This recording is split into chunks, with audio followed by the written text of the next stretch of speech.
بسم اللہ الرحمن الرحیم۔ فضائل سورہ سجدہ۔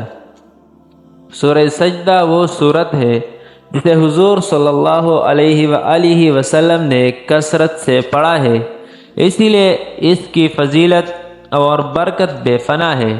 حدیث نمبر 1 میں آیا ہے کہ حضرت جابر رضی اللہ تعالی عنہ سے مروی ہے کہ حضور صلی اللہ علیہ وآلہ وسلم سورہ سجدہ اور سورہ ملک پڑھے بغیر نہیں سویا کرتے تھے۔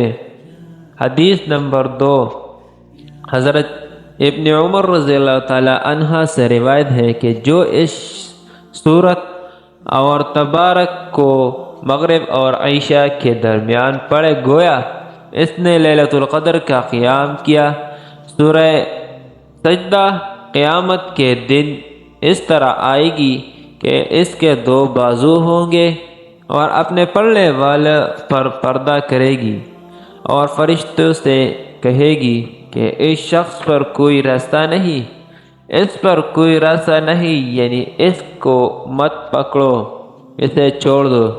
الف لام میم سجدہ اور تبارک الذی دیگر صورتوں پر 60 نیکیاں زائد ہے، اور ابن عمر رضی اللہ تعالی عنہ نے 60 درجے فرمایا۔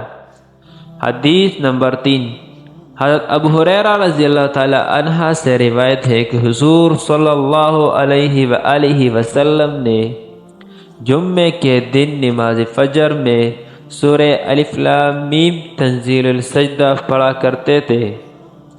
یہ سورت غلبہ اور عزت پیدا کرنے میں بہت مفید ہے۔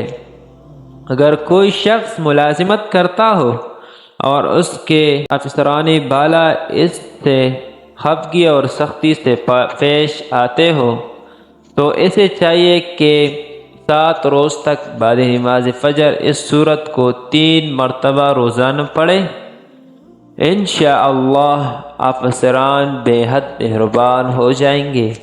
یہ سورت شفایابی کی بھی اثرات رکھتی ہے، اسی لیے اس سورت کو 3 مرتبہ پڑھ کر مریض کو پانی دم کر کے پانی پلانا مریض کو صحتیابی کی دلیل ہے، اور اللہ رب العزت اپنی رحمت سے مریض کو صحت یاب ہونے کا ذریعہ بنا دے گا۔ اگر کسی شخص کو مخالف فریق نے مکان، زمین یا جائیداد کے مسائل میں بہت پریشان کر رکھا ہوا ہے تو اسے چاہیے کہ 21 روز تک اس سورت کو روزانہ بعد نماز عشاء 11 مرتبہ پڑھے، تو انشاءاللہ مخالفوں سے ہر طرح کی پریشانی سے نجات ملے گی۔